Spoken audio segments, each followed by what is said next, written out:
people describe capoeira, they say, it's a little bit of dance, a little bit of acrobatics, a little bit of martial arts, a little bit of everything. I think that is kind of taking away the understanding of what dance and acrobatics and martial arts are. We all have one body, and we learn to move that body as is appropriate, and we learn to move our body even when we're walking. There's a rhythm.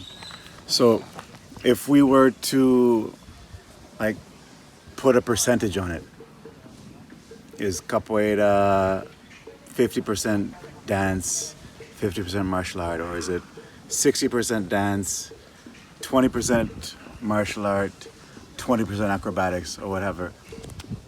I would say it's 100% all of those things, because the parts that are dance are part of the martial art. The parts that are acrobatics are part of the agility of the martial art. As bodies move back and forth, or front and back, there's just a rhythm to the movement. And by entering the rhythm, breaking the rhythm, you're able to program the other person to respond the way that you want them to respond. So it's part of the way of using physical psychology to influence the other person. So to me, if you're thinking about and using your capoeira in a really functional way, then everything that's what you would call a floreo, like the flowers, to me, is just part of creating more agility. A lot of martial arts, they practice break falls and such, but with capoeira, you learn to fall and then smoothly continue without even getting your pants dirty. And so that fast continuance doesn't come from just the aesthetic of, I want to keep my pants clean. It comes from the necessity of being on a battlefield, and you get knocked down, and all of your opponent's people are going to come in at you and try to kill you right then and there, and so you have to get right back up and back into the fray. The idea of again having this rhythm, boxers will take dance classes and ballet classes so they can be light on their feet. The most famous boxers in the modern era are all amazing dancers. Even if you look at Bruce Lee, who's like the cha-cha champion, right? So it's about understanding physically, not just in your brain, but physically understanding the timing of how bodies interact with each other, both laterally and sagittally, as well as axially with rotation and at different levels. So it's 100% dance, it's 100% martial arts, it's 100% acrobatics. There's no dividing them. If you're dividing them, then there's a problem, in my opinion. Or you're doing a show. For that context, then you're going to do things for the sake of the audience. But that's not the tradition of the art. It's just something that helps the artist stay alive by having a livelihood. So when we're in the Hada, we're being sincere, we're playing with each other, we're giving each other challenges, we're trying to be as creative and as beautiful as possible, not because I want other people to see me, but because I want to create as many possibilities and as many options for myself, and as many things that the other person doesn't expect. And maybe the other person can't handle what I just did. And so now they have a problem, and they then have to solve that problem. And maybe the way that they solve that problem gives me something that I don't expect. And so we push each other in that way. So I think these are all integral, and they're all the same thing. You can't separate. If you do, then again, there's a problem in the way I think that we're thinking of capoeira. And a lot of traditional martial arts. Most old martial arts in the world have a musical and rhythmic component to it. Because again, we all have human bodies, and we all move to a rhythm. And we move. Yeah, I think, and I guess just looking at my own work, because everybody's going to have their own answer to that question. And I think it's necessary that everybody has their own answer, so that capoeira going forward in the future has as much validity and as much application, as many reasons to exist, as many ways to feed the people who do it as possible. So a lot of my work is built on top of the work of Roberto Freire and his somaterapia, and we do a lot of capoeira and movement and arts-based psychotherapy, where in some cases we're not even having to talk, but we're able to engage one another through the movements. And anybody who's played capoeira knows that you might not know somebody, but as soon as you step into the pedo birimbau, you're getting to know each other. You shake your hand, you do your au or hole into the hada, and there's this testing and getting to know each other without one word being spoken. And it's a connection that's not logical, but is emotional and is also visceral. It's primal. It's from the body and the way that the body reacts. And so because of this, it works as a diagnostic tool to understand each other. It also works as a healing tool. And I think that for me at least, it's important to carry that not just as this is interesting, this feels good, but as a teacher of this art that has that power, this is a responsibility. I have to pay attention to what my partner in the hada is doing and what that might mean for them, what's going on for them in their lives. And maybe ask them, there was a little flare-up in the hada. We don't have any issues right now, so what's going on? Are you okay? What's going on back home? Just to have that type of mentality. And then within my practice, of course, the level raises to that of a psychotherapy. So knowing that capoeira has this potential of a psychotherapy and has that effect, even if you're not working as a therapist, right? So you have these powerful tools that we're just having fun with. But it's a grave responsibility. And to think let's say if you are a doctor and you're abusing your client, or even just taking certain advantages that we kind of don't see as too much of a problem in capoeira, but the doctor's going to lose their license. Or me as a therapist, if I had a license in a certain state and somebody found out any of the types of things that happens in the capoeira community, just in the way that we normally socialize, I would lose my license. So I'm not saying that we have to reproduce that in capoeira in exactly the same way, but I think we need to think about that more. Not necessarily that it has to be a professionalism, but definitely that there needs to be a mindfulness so that everybody is safe and everybody is taken care of and everybody feels like they're treated as humans. And if we create that space, then all these recent issues and scandals that we've had would not be happening so much. And for things that do happen, we'd be able to repair them in a way that, I think, especially with this pandemic, there are a lot of people who are rethinking their jobs and they're not going to shit jobs anymore. And they're rethinking all these things in their lives.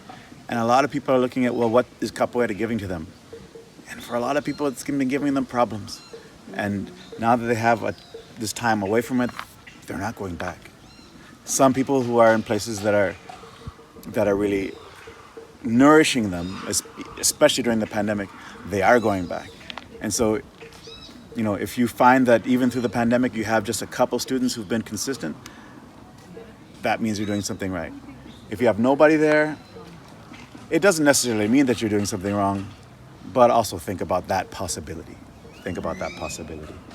So I think that capoeira is a healing for the entire community and for individuals. And having the power to heal, you also have the power to injure. Even in the jeitos, when you take somebody down, the strongest takedowns you have require you to be inside the center of the other person's mass and to be in full control of their body. With that power, you can break their neck, break their shoulder, or you can set them down softly. So it's a responsibility that also provides an effectiveness, even as both a healer and as a killer. So you have to make that choice. There are times where you need to kill in life, right? Whether we're eating food or whether we're defending ourselves. But there are times that we also need to heal, and it's this circle. So, a friend of mine who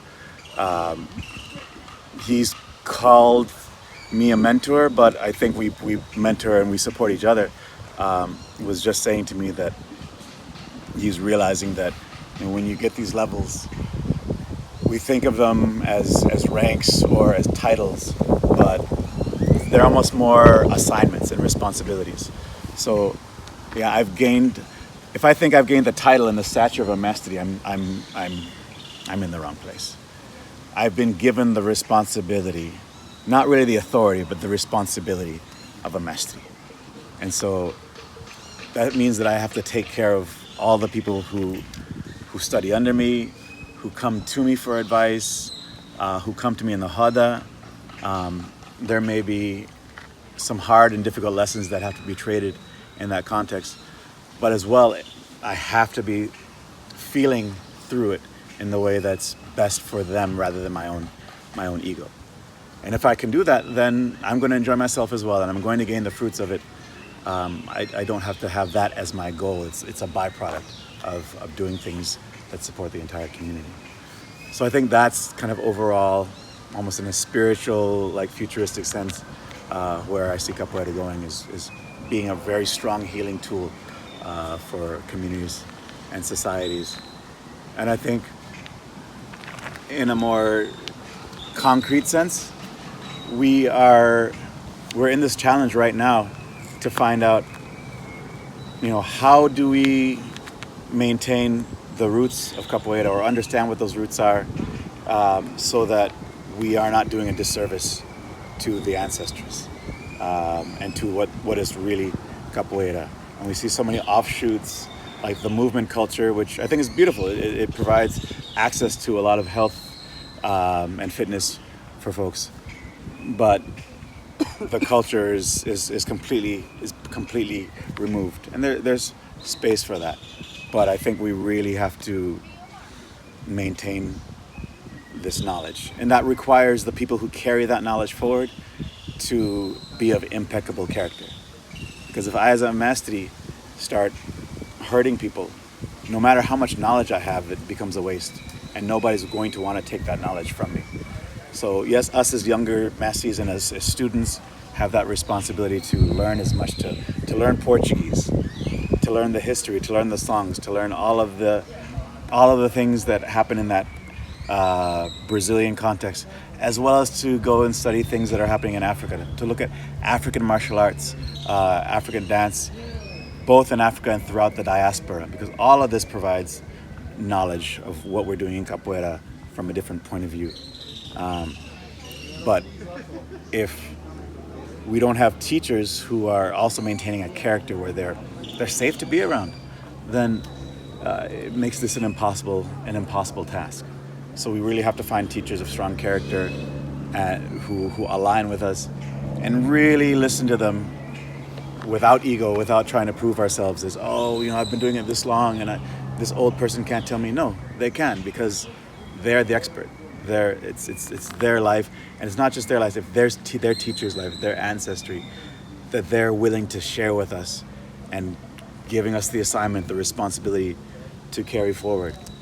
The more of that knowledge that we're able to carry forward, the more we can sit here and talk for hours about capoeira and be fulfilled without even having to start moving our bodies. The more we get away from, that's just that art where people do flips. It's just breakdance fighting. It's just that, it's that circus thing with the bow and arrow instruments.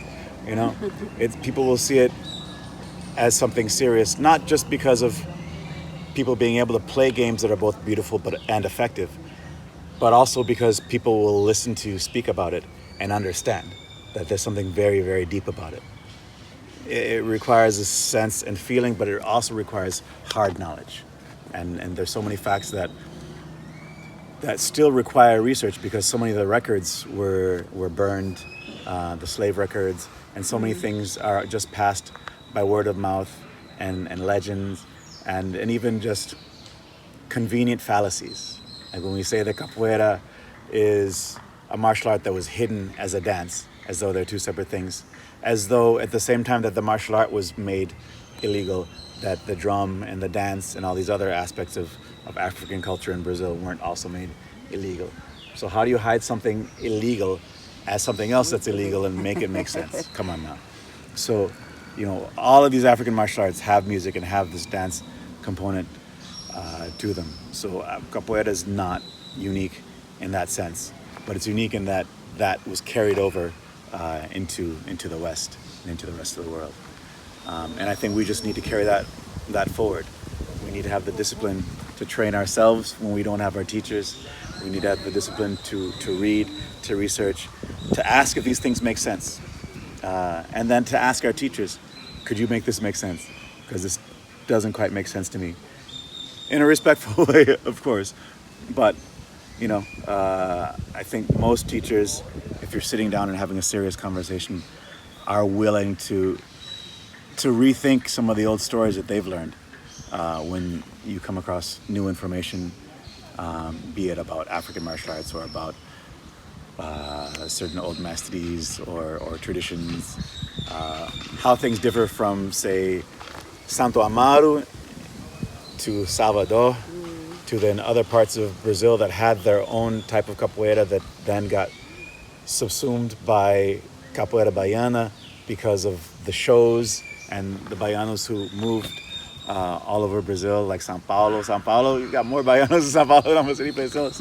So the capoeira has that character, but then also this different character. I think it's really about carrying that knowledge forward, and that people, I think, are more serious about carrying that knowledge forward because we see what's happening. We see people really concerned about tournaments and about making it flashy and making it attractive. And I think that's cool. I think that's a great part of it. But with this beautiful wrapping, we still have to have the content in the box. And if you pick up the box and it's amazing wrapping and there's nothing in the box, we don't want capoeira to become something with nothing inside of it. So my hope and my belief is that it's going to continue in that way, that we're going to continue to fill that box with maybe pieces of the knowledge that got lost along the way. And we'll be able to carry our ancestors forward. What is Free Movement Fest all about? Okay, so traditionally, most of the capoeira graduation events, batizados, trocos de cordões, they have capoeira classes, dança afro, samba, and that's it. But a lot of my students, and myself included, we practice other martial arts besides capoeira. We dance, various forms of dance, including afro, but also hip hop, house, breakdancing, all of these, partner dancing. And so also understanding that these all feed in to an understanding of how we use our bodies, regardless of what style we do. As capoeiristas, we are required to learn so many different things. So it made sense to have an event that contained all of these things rather than just capoeira, samba, afro. So we get together with a bunch of different movement artists, and we have classes from the morning to the evening, and then have either a DJ or a dinner and a party in the end where everybody can work their different kinds of dances or whatever. So sometimes it's capoeira, sometimes it's BJJ, sometimes it's Muay Thai, Tai Chi, acrobatics, Zouk, Kizomba. Sometimes we do acro yoga, Filipino martial arts. We do like fire spinning, all these different things, because these are all things that contribute to understanding movement and these different movement cultures. It also allows us to bring in people from different artistic cultures to see each other, to meet each other, to learn about capoeira, and then for us to learn about their arts. So it ends up becoming this love fest. You have people who are the top in breakdancing, seeing people doing parkour or acrobatics in a different form and being amazed and wanting to learn more. And you see people who do capoeira, and then they get to see people do Filipino martial arts, and they're like, oh my God, that's like makulele, but different. And so it creates this respect between all these arts and an understanding that the more we learn in a broad way, the deeper that we can get. And the more that we as artists help each other and create a community among the communities, the more powerful that we are. It's especially important, I think, in the United States because the political culture doesn't really support the arts. Whereas in a lot of other countries, there's funding and support and a love for the arts that we're raised with. So as artists, we kind of have to work to help each other. And having more artists working that way makes things a lot better.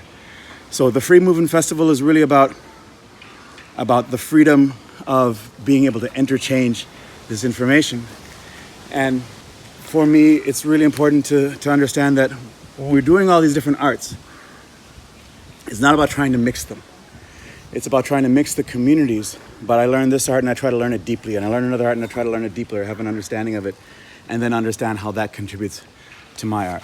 We're not trying to create a hodgepodge, but we're trying to create understandings of all of these things that we have access to, and understandings of how these things can contribute to our own practices, even if we never decide to dive deeply into these other arts. It's about that respect rather than just taking part of this thing and part of that thing and making something that means nothing, that doesn't have any cultural roots. And really, again, understanding what those cultural roots are. We have lots of time for discussion and spending time in learning about the journeys that we all take as artists. How we take care of our bodies, how we take care of our teachers, how we take care of our students. And in that way, we learn a lot more than just the arts. And I think it contributes to our well-being as artists, both as capoeiristas, as dancers, as fighters, and as healers. So that's what the Free Movement Festival is about. We have a partner organization, Flow World. We do Flow Borneo, Flow Mexico, Flow Cabo Verde, and it's a similar take that comes from the other side of the water.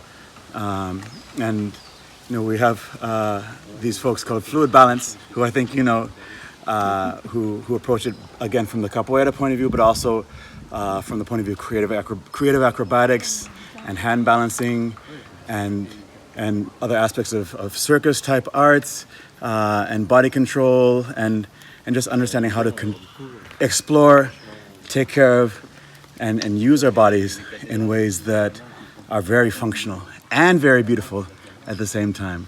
This is almost a meta thing of what the Free Movement Festival is, because we find other people who are doing the same thing, and then we start doing these things together. And even though we're doing the same thing, we have different ways of understanding it, and so we get to learn from each other, and we all get stronger. Recently, me and Nikola, we were giving a class in the Academy of Dance in Ljubljana, and these are like young girls with strong bodies and with dedication, and they are super beautiful movers and everything, but there are moments you can see they are super tired, no? So we open up this question was super simple. How do they take care of not injuries, or if they injure themselves, what do they do, no? Mm-hmm. So mostly it was like they don't really have the answers, no? Mostly it's like, I should rest more, or when I get hurt, I go to the physiotherapy. It was really little spoken about food, which to or us sleeping. was like, or sleeping, and and I think food has a really, because they are in their beginning of 20s, they can survive out of coffee and sugars. No? But long term, I think inside dance community and inside maybe also the circus community and even in capoeira community, we don't really talk a lot about this sleeping, food, the injuries, how to prevent and all of that. So what are your thoughts on that? That's a really amazing question, because people usually think about it in terms of how do you deal with injuries. But if you're already dealing with an injury, it's too late. So, we look at all these old masters who can still play nice games at the age of 70, but they're also severely injured at times and covering up a lot of, they don't necessarily move the way that they did. But the ones who are the most successful, in talking with them, they've learned to eat clean and to drink a lot of water and to delegate So they don't take everything on themselves. They let their students do a lot of things, not by ordering them around, but by telling the students, this is the type of community and these are the things that we want to do together, right? The students agree, and then, okay, let's divide the work up so that you all have a say and can carry the weight equally instead of me carrying all the weight or you carrying all the weight or just some small clique of people. So even that is a way to create that longevity and reduce the stress level. So if we learn to eat clean, if we learn to cross train, to not just do our art, but to do other aspects of fitness, be it weightlifting, be it stretching, be it even Western yoga, and drinking lots of water, maintaining hydration, seeing your doctor or your acupuncturist or whatever, not just when you're hurt, but in order to maintain your energy levels and to maintain your strength so that it's harder for you to injure yourself. Then you don't have to spend the time to recover from injuries. I think that's one of the reasons why some of our events we have 10 hours straight of training, because for instance as an elite gymnast or an athlete, this is the amount of training that we're doing, and as capoeiristas, as dancers, we're really doing things with our bodies that Olympic athletes do, but we don't think of ourselves in that way. We don't treat ourselves that way. Yeah, we don't have a nutrition to tell us what to do and a specialist to tell us which exercises to do to release stuff. No? Exactly. All of the arts that are not sports but they are movement arts, I think have this similar problem that Very we much don't so. see them as professional sports, but actually they also are. But they are. But the beautiful thing about them, and I think in capoeira and maybe other arts as well, in our communities we often have these people. Like for instance, my brother is a physical therapist. I know tons of people who are doctors, lawyers. We have these people in our art forms. We just don't use them. We don't leverage them. We don't want to pay for them. But I think it's super important for us to take care of ourselves and to create that within our communities. So even if everybody can't afford to have a nutritionist, but we can all afford to get our money together and bring a nutritionist in to do a workshop on how we can eat. Even if we don't have amazing high level supermarkets in our areas, we can learn how to, whatever stores we go to just go to the green aisle and find things that are full of fiber, that have protein, that are complete proteins, and that don't contain any processed aspects, or as little as possible, and know that it's not just that I have to be able to burn the calories that I'm using, but those have to be high quality calories, highly nutritive, which can be more expensive, but you don't have to eat as much of it if you're not eating crap. So yeah, that awareness is extremely important, and that thinking, just like for me, capoeira is a healing art of professional quality, just like psychology, psychiatry, and medicine. As a movement art, it's a high quality, high intensity art, just as Olympic gymnastics. Except Olympic gymnastics, you don't have somebody trying to kick you. So there's also that added level of intensity and possibility for injury. So we really have to treat ourselves as well as we can. Can't be subsisting off of McDonald's and candy bars and sugar. Cheap now, expensive later. Cheap now, expensive later. Exactly. And you don't want to be paying for it later when you're in your 40s or 50s, and then you have diabetes or you have some kind of condition that is not easily reversed. So I think it's really important to take these things seriously so that we can enjoy ourselves and not have to be serious all the time.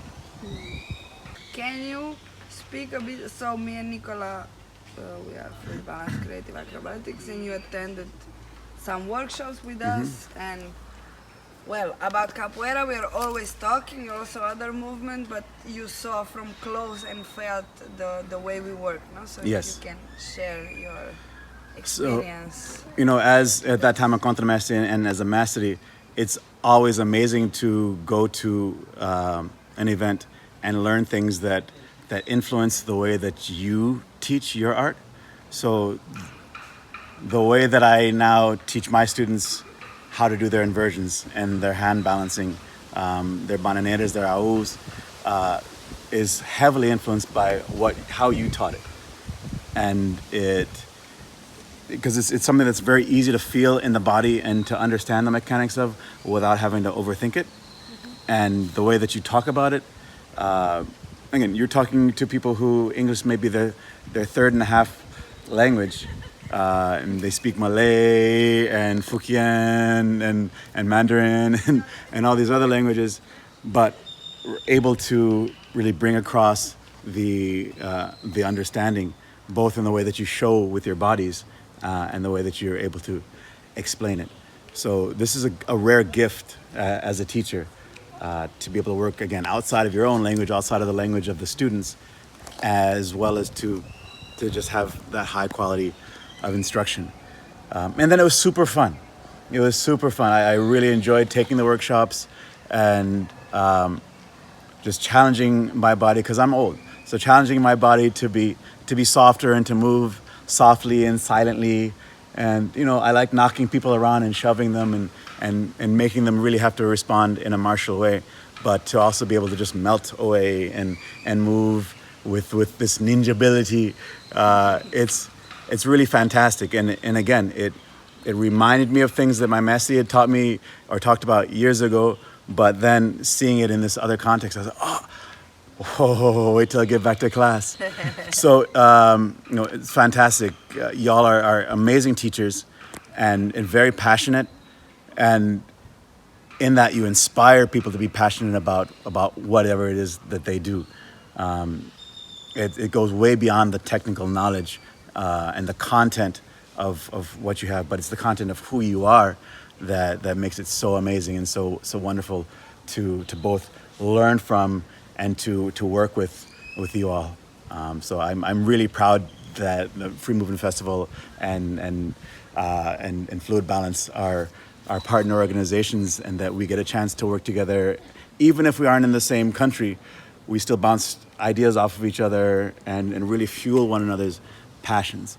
So if anybody out there has the opportunity to take those classes, you're going to get much, much more than the technical knowledge. You're going to get more than just the movement, but you're going to get an understanding and a feeling in your guts and in your hearts that's going to drive you to just be better and to be happier and to work harder, not because somebody's whipping you and forcing you, but because you see the joy in the results and even in the process, even in the falling down and be like, oh, I didn't get it, but I'm gonna go try it again. It's so beautiful. It's so childlike and so genuine. And I think a lot of the teachers, especially in the movement culture nowadays, they're very serious, very knowledgeable, but passing that knowledge along with joy and with a spiritual content that's not impositional, that is just genuinely from the heart. It's super rare. It's super rare. So you all have that, and that's why when you guys are on the same side of the world that I am, that I come down to Mexico and say, fuck it, I'm coming to see you. And I can. Thank you. Oh, I want to cry now. He's so cute. Thank you. But it's so true. It's so true.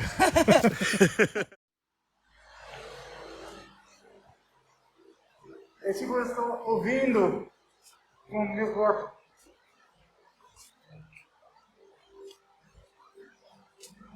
Isso. É a relação. E ele fica recebendo a força dele. Só deixa, passa e entra com o outro lado dele. Assim. Tem essa abertura assim. Eu vou para arrastar. Você sabe arrastar? Isso. Eu vou para arrastar. Estou tocando atrás os joelhos, contra o ombro. Assim. Pô. Só isso. Só entra. Só procurando a abertura para entrar. Se eu só avançando, eu estou entrando.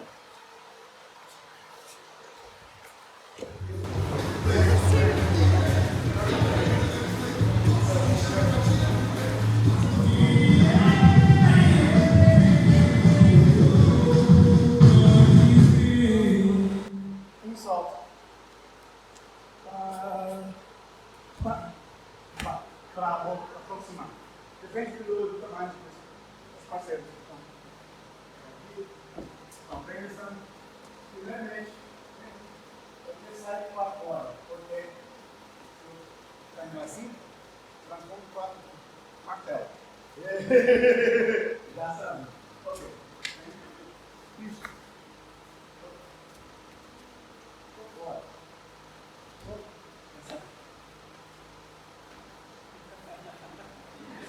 Já?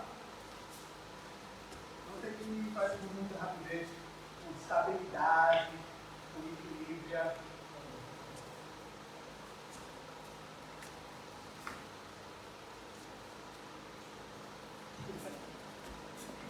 Assim. Vamos fazer assim. Ele tem que derrubar. Ele não está segurando os dedos, não. É só assim. Agora é a capoeira. 1, 2. 1, 2. Outro lado. 1, 2. Pessoal, isso. Só para mostrar.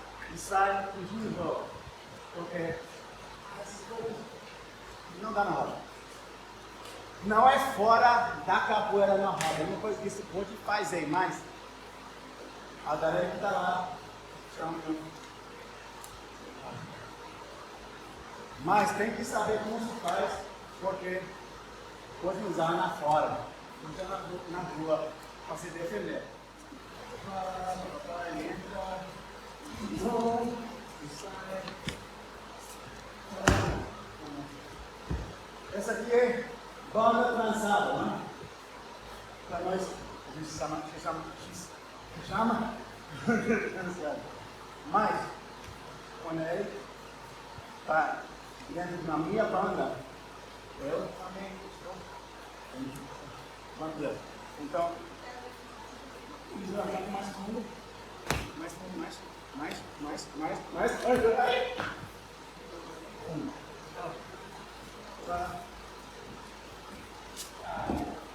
Mas eu vou. Porque eu estou vendo ele. Então, ok, eu vou então. Pisa mais fundo, só isso. E segura.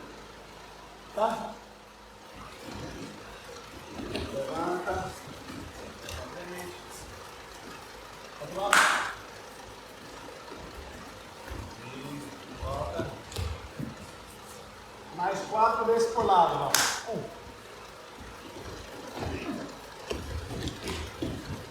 E 2.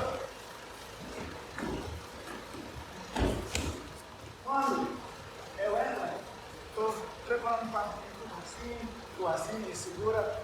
Então, eu fico fazendo a mesma coisa, porque derruba, eu viro assim, pum. Quando eu levanto, eu entro, eu viro assim.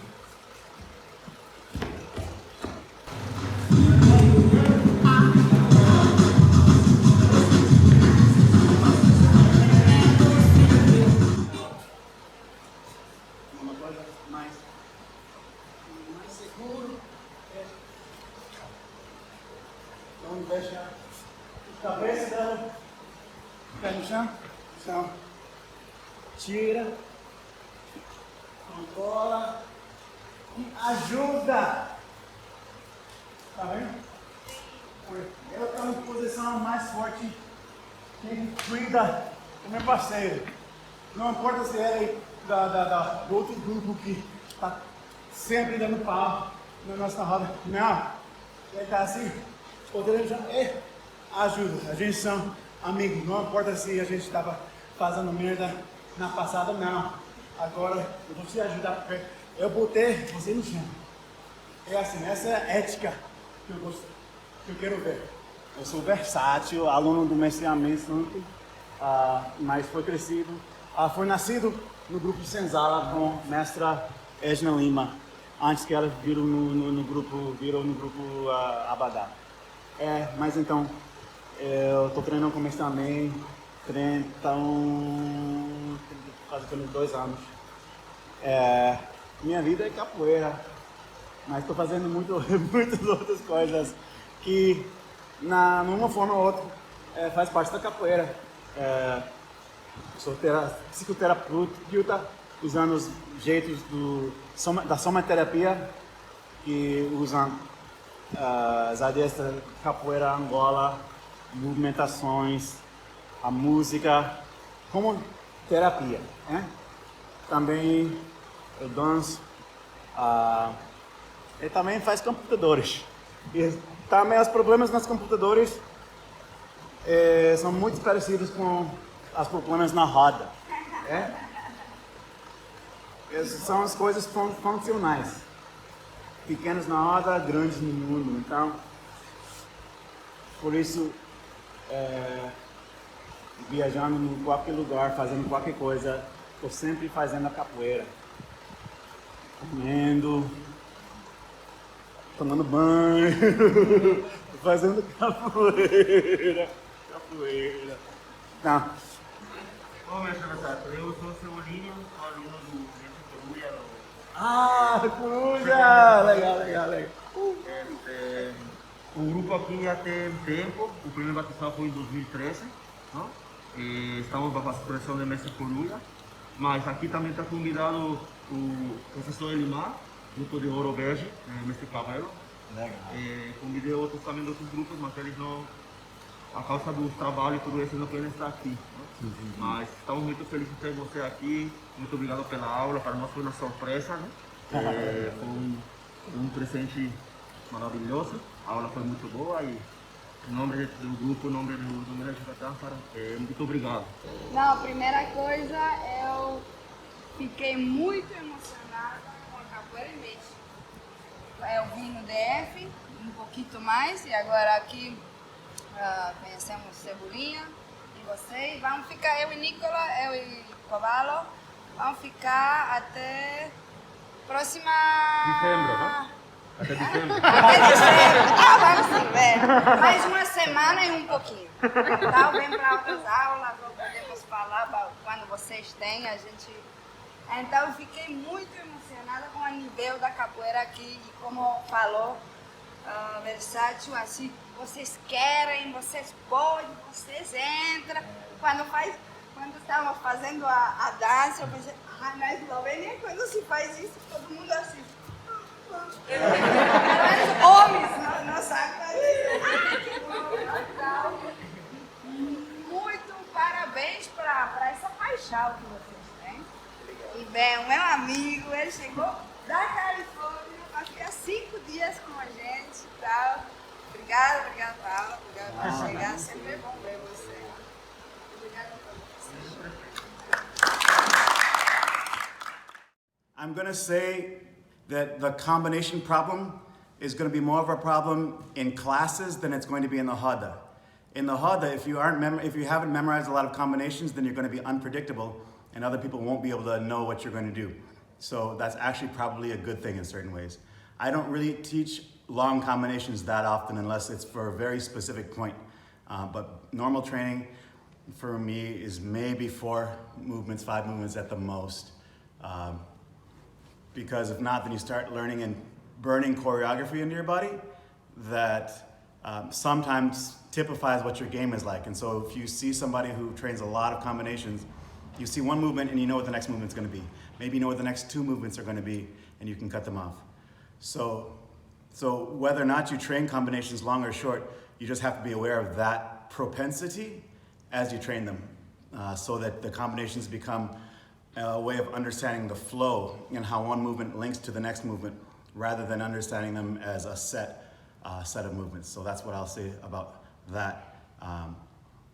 But again, understanding that flow is definitely helpful. It's definitely helpful to train combinations to that end. So I'm not downing combinations, just wanting to understand that everything has 2 sides.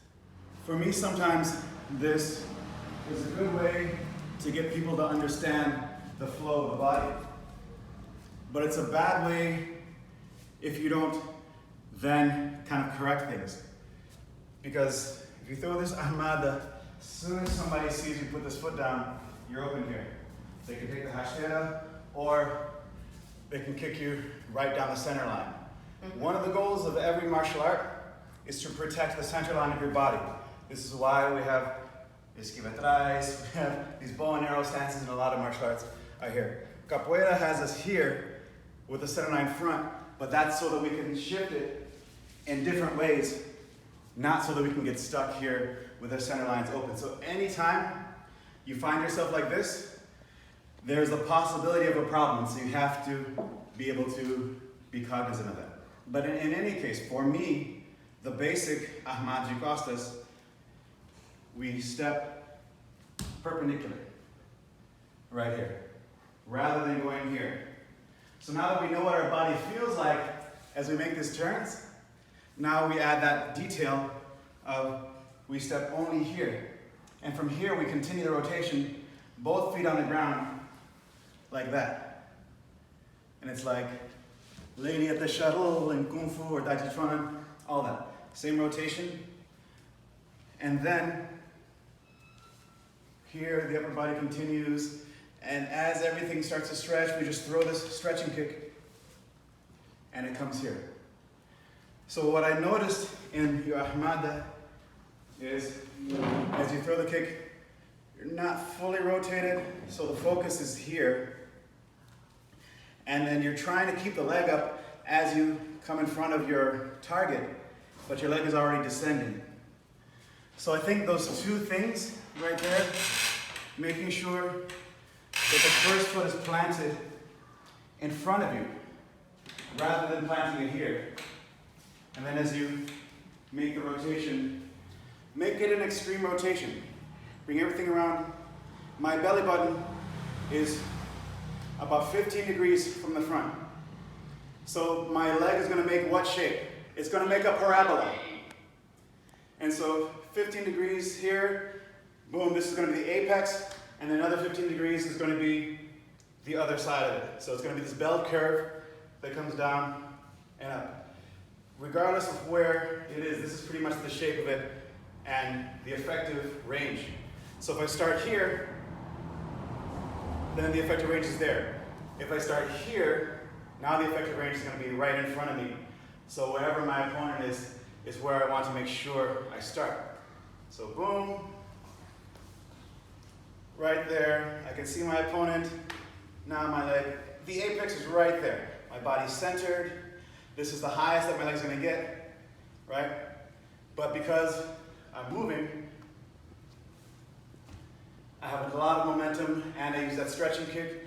I don't use any muscles in my leg to make my leg go sideways because I already have that rotation going.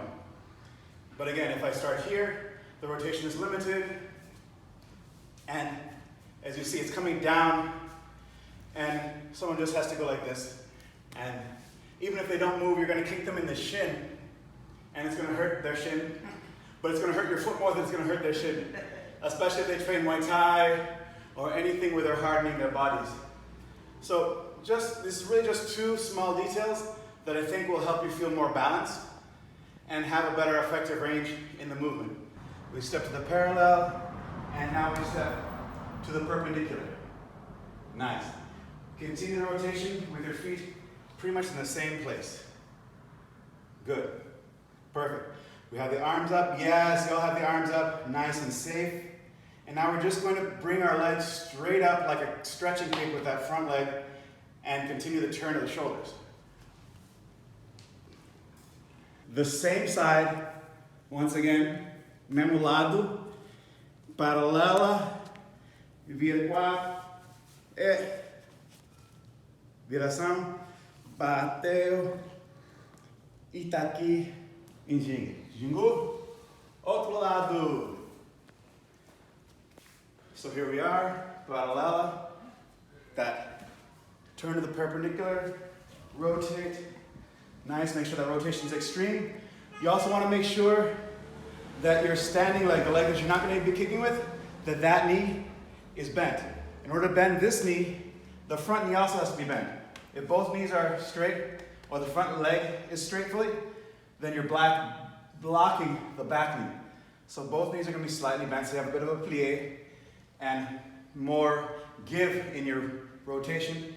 And now kick. A lot of the times when we play capoeira, we play very figuratively. We throw kicks that kind of just flow along with the kicks of the other person without necessarily thinking of the timing that it takes to actually catch the other person. And that's fine, but I really like to think about the timing that it takes to catch the other person in all cases. Because one, it's harder, and two, if you can deal with the other person when they're doing things to catch you at difficult timings, then you can deal with everything else. And that also helps to give you that space to do your floreos and your acrobatic movements, even if they're expressive ones, because now you aren't under the pressure of what the other person is doing. They're under your pressure, and then you have all this open space to continue to move and do pretty things. So I throw my ahmada and I have this leg up.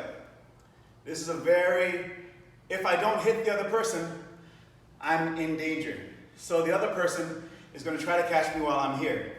That can be a martelo, it can be another ahmada, but doing it with another ahmada is going to be a hard timing to actually catch me. So maybe they'll throw a meia lua, negative bimba attacking my base. Probably the easiest thing to do is going to be throwing a meia lua. So she's going to throw a meia lua right here. She's cutting me in half, and my leg is still in the air. So how am I going to escape this? It's impossible, right? Of course not. So right here, I need to follow my leg as it's coming down. So instead of letting my leg go and then esquiva atrás, I then kind of cinch my core into my leg and follow my leg. So I'm leaning backwards and following the rotation to the back to create this space so that she doesn't catch me. I don't want to stop here because it's a really awkward position. I'm going to continue around to here. So now I can either go back to ginga, I can throw my chapa, what have you, but I really want to make sure that I'm facing her so that I have the power. So I'll throw ahmada, she's going to throw the meia lua. Whee! Boom. Go the other side.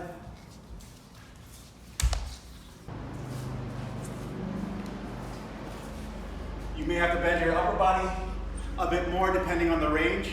So make sure you're continuing to pay attention to your partner who's kicking you. I can do this way, but I've already escaped. So why would I escape again?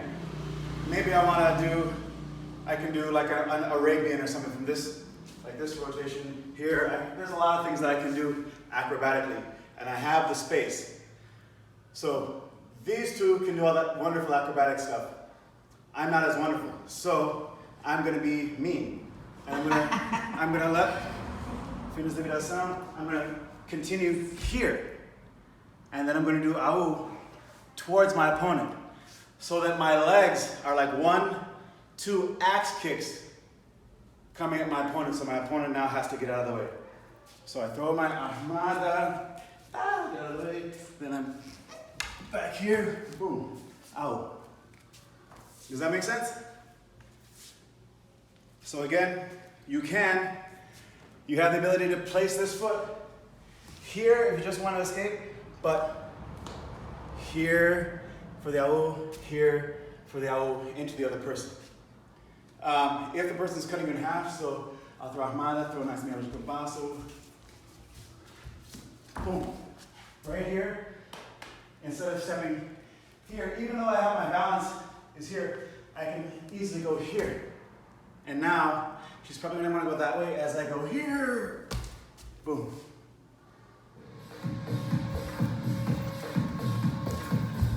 Right here. So, as I'm coming, I'm really gonna swing my arms and swing everything right into them. So I'm Almost like matangolero without falling on the... Exactly. Nice.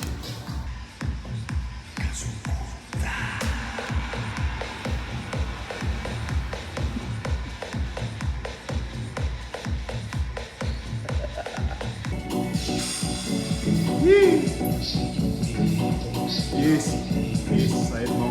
Legal, é assim, ó. 2 sets of 25 movements, not a lot of ginga.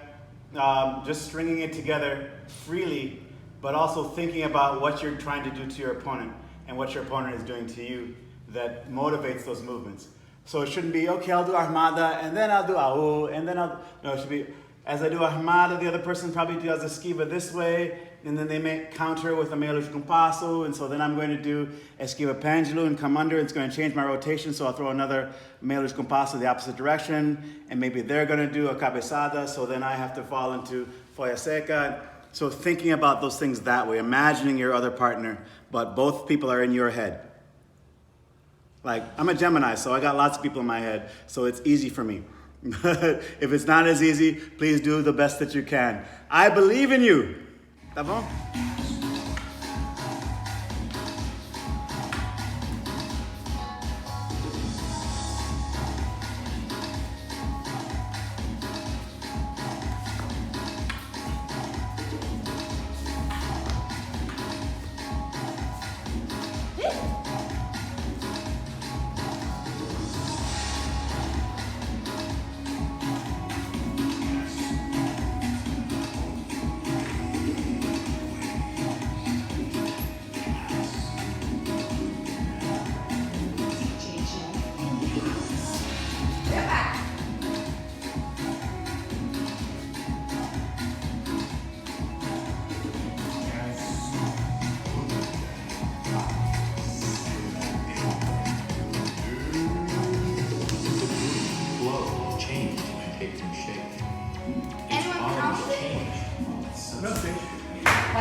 I like using other music that's not necessarily capoeira music because we groove to it in a different way, but in a way that's somewhat familiar and that can kind of give us a little bit more freedom within the rhythm as we kind of get more familiar with our bodies, and then we end up being able to have more fun with the capoeira music because we're actually more in our bodies. At least that's the way that I feel when I train to non-capoeira music.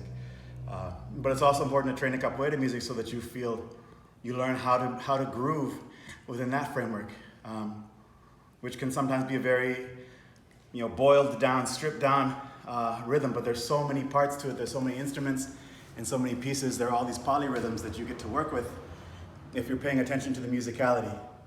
I'm afraid that my sense is that a lot of capoeiristas don't pay that much attention to the musicality. They kind of see the music as a suggestion of the pace. Music is this fast, I'm gonna go. But to me, the rhythm itself is a framework, and so we really want to work within the rhythm. We don't want to be slaves to the rhythm, but we want to be like jazz. So sometimes you're on the beat, and sometimes the swing is deep, and you swing way off, and then you come back, but it's all very consistent with knowing where the rhythm is, rather than just taking it as a suggestion. So that's another thing. These folks are movers, they understand music, they understand dance, they understand martial arts. So as soon as we met, it was just like, like literally family, like we were born out of the same womb and then separated across continents. So you're all in a good place to be understanding these things. I'm repeating things that I'm sure that they've said multiple times in many different ways. I have this rank called mastery, but that only means that I'm hopefully slowly going through the process of mastering myself as well as my knowledge of capoeira, but you all are the experts for your own lives and your own life experience. So if I don't defer to you with regards to that, then there's no way that I can be effective as a teacher. These folks know you, this is so they have a Bruce better point. idea. This is like, So thank you, but it also takes that you all recognize that you are the experts of your own lives and look inwards and find these things out and keep digging and keep looking inwards. So the fact that this is helpful for you is because you're also doing that work of looking inwards and looking at yourself. Getting to know Mestre Pontapé and his students and his philosophy, it is kind of where I've been consulting with a lot of groups who have been trying to democratize their group structures so that it's not so much of a dictatorial top-down, but that everybody is able to have a voice. And that's hard because a lot of the old school masteries are like, well, I have to have the last word and this is my responsibility. I'm the oldest one. I'm always in front. But when you're able to distribute that power, then everybody has a voice and it's less of a top-down thing. And as a teacher, it's less work. But at the same time, that ends up being more work for the folks who are taking up that power. And you all have to step into that power. One, the power, but two, also the responsibility, right? So that's not necessarily that much easier, but it's better because, again, you have a voice and you have agency in how you are learning capoeira and how you're guiding yourselves as well as guiding each other, and as well as the way that you can guide your teachers. So it becomes more of a two-way street in the way that the knowledge and the information and the learning happens. And so there are these two tensions sometimes that teachers find it difficult to let go of power and students have a difficulty stepping into the responsibility.